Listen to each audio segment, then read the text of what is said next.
Suresh Sharma ji, BJP कह रही है कि सृजन नहीं विसर्जन होगा। हालांकि कुछ ऐसे भी सुर सुनाई दिए हैं जो इस लिस्ट के आने से खुश नहीं है, कांग्रेस के अंदर के ही लोग।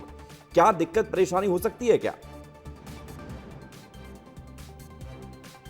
देखिए, कांग्रेस ने जिस तरह से संगठन सृजन अभियान की शुरुआत की, मैं समझता हूँ भारतीय जनता पार्टी उसी समय से कुछ ना कुछ उलझुल बक रही है। जबकि उनकी खुद की पार्टी में जिलाध्यक्ष बने हुए तकरीबन 7 महीने हो गए, आज तक जिला कार्यकारिणी नहीं बन पाई, पर्यवेक्षक भी नियुक्त करने पड़े भाजपा को, ये भी पहली बार हुआ है।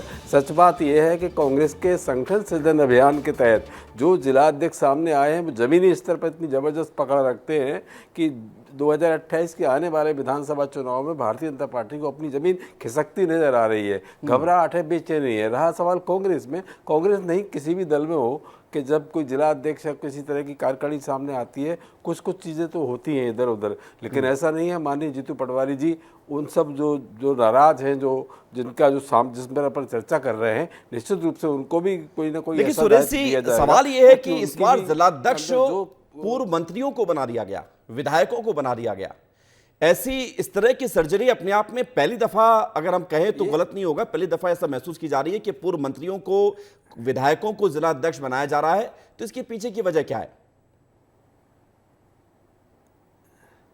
जी, 3 पूर्व मंत्री और 6 विधायकों को अगर इस तरह की जवाबदारी मिली है तो इससे सीधा सीधा आशा है कि भारतीय जनता पार्टी को मध्य प्रदेश में जड़ से उखाड़ फेंकना चाहते हैं। क्योंकि अब हमें ज़रूरत इस बात की है कि भारतीय जनता पार्टी जिस तरह से 2023 के चुनाव में बोलती थी ना, 50,000 कार्यकर्ता हमारी पार्टी में शामिल हो गए, 1 लाख शामिल हो गए, अब वो अपनी कार्यकारिणी नहीं बना पा रहे। 2 साल हो गए, मंत्रिमंडल का विस्तार नहीं कर पा रहे हैं। जिला अध्यक्ष बन गए उनकी भाजपा के, लेकिन जिला कार्यकारिणी नहीं बना पा रहे। मैं जवाब ले लेता हूं राज्यपाल सिसोदिया जी।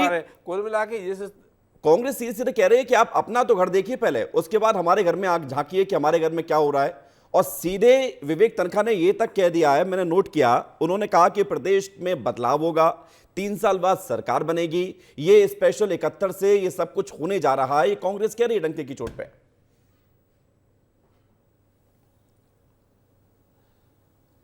संगठन सृजन, पायलट प्रोजेक्ट और तमाम जाने कौन कौन से शब्द हमने सुने थे पिछले दिनों। अब उस पायलट प्रोजेक्ट के लाने के बाद भी कांग्रेस टेक ऑफ नहीं हो पाई, क्योंकि मध्य प्रदेश में 0 ग्राउंड पे कांग्रेस लैंड किए हुए है। कांग्रेस अविश्वास के दौर से गुजर रही है, कांग्रेस असमंजस्य के दौर से गुजर रही है और कांग्रेस अभाव के दौर से मध्य प्रदेश में गुजर रही है। अविश्वास से अर्थ यह है कि किसी पे भरोसा करना ही नहीं। जीतू पटवारी जी किसी पे भरोसा नहीं कर रहे हैं। जो उनकी टीम बनी हुई उसी पे भरोसा कर रहे हैं। जो प्रदेश उपाध्यक्ष था उसको जिलाध्यक्ष बना दिया, जो विधायक था उसको जिलाध्यक्ष बना दिया, जो ऑलरेडी जीतू पटवारी जी के साथ काम कर रही थी टीम, उसी टीम को उन्होंने जिलाध्यक्ष बना दिया। नए लोगों पे भरोसा नहीं किया। इससे अर्थ ये होता है कि कांग्रेस को किसी के ऊपर विश्वास नहीं, अपने ही कार्यकर्ताओं पर। सिसोदिया साहब, अगर पटवारी जी पर भरोसा नहीं कर रहे तो क्या आपके पास जो इन्फॉर्मेशन है, कोई कांग्रेस के नेता बता रहा है क्या कि सुनो पटवारी जी पर कोई भरोसा नहीं कर रहा है? ऐसी कोई कानाफूसी हो रही है क्या? जनता कह रही सब। कल जब ये लिस्ट आती है, मैं गांव में था, गैर राजनीतिक व्यक्ति एक कुएं पे मेरे साथ में बैठा हुआ था। वो बोलता है, हमने कहा कि हमारे जिलाध्यक्ष जो बने हैं वो हमारे क्षेत्र के विधायक भी है। तो वो किसान बोलता है कि क्या करे बेचारा जीतू पटवारी, नहीं ले तो ये लोग कांग्रेस छोड़ के चले जाए। ये इनका जनता के बीच में एक भरोसा बना है। ये जीतू पटवारी जी के और इस कार्यकाल में ये उपलब्धि पाई है उन्होंने जनता के दिमाग में। ये एक साधारण आदमी बोलता है, मैं खुद सुनता हूं, मैं कुछ नहीं बोल पाता हूं, उनको सुन नहीं पाता हूं बस खाली। तो अविश्वास, असमंजस समझ में नहीं आ रहा है। यहां से पैनल बना के भेजे 6 लोगों के, और जिनके नाम पैनल में नहीं थे वो बन के आ गए। तो ये असमंजस की स्थिति है, कंफ्यूजन की स्थिति, बड़ा भारी कंफ्यूजन। ठीक है, इसका जवाब मैं सुरेश जी से लूंगा, लेकिन उससे पहले अरविंद तिवारी जी, मैं आपको चर्चा में शामिल कर रहा हूं।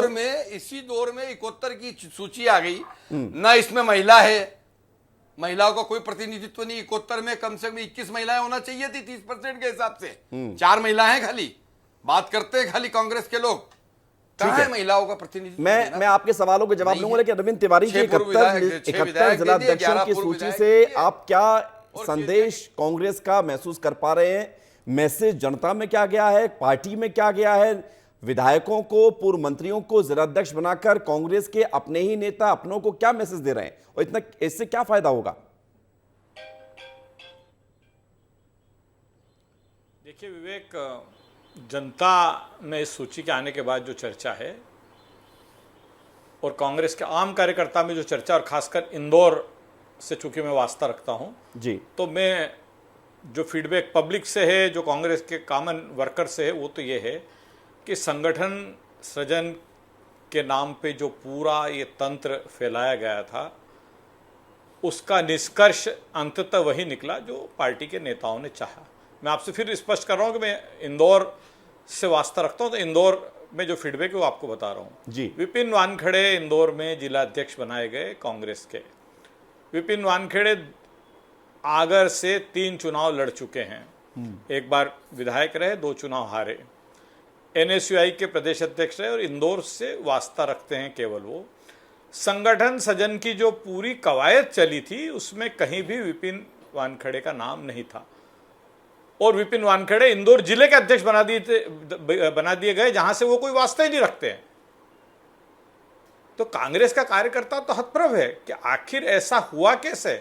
भाई हमसे फीडबैक लिया गया, हमसे नाम लिए गए, एक पार्टी ने सिस्टम बनाया कि इन लोगों से हम बात करेंगे, उनको बुलाया गया, सेंट्रल ऑब्जर्वर आए, सेंट्रल ऑब्जर्वर ने आके यहाँ लोगों से बात की, दानिश अबरार थे राजस्थान से, उन्होंने आके लोगों से बात की, पार्टी ने जो रोड मैप बनाया था किन किन से बात करना है उस आधार पे बात हुई, और अंततः जो नाम तो प्लानिंग का हिस्सा हो सकती है ना आए थे अरविंद जी, कार्यकर्ताओं ने, जिन ये नामों भी तो पर प्लानिंग का हिस्सा है कि कोई ऐसा अनएक्सपेक्टेड नाम रखा जाए जो कि जिसकी चर्चा ना हो और वही फिर काम वो कमाल कर जाए पार्टी के लिए। नहीं, मेरा मानना ये है कि फिर अगर ऐसे ही था कि कोई अनएक्सपेक्टेड नाम ही रखना था तो फिर इतनी लंबी कवायद क्यों की गई? कार्यकर्ता तो अपने आप को ठगा हुआ महसूस कर रहा है ना।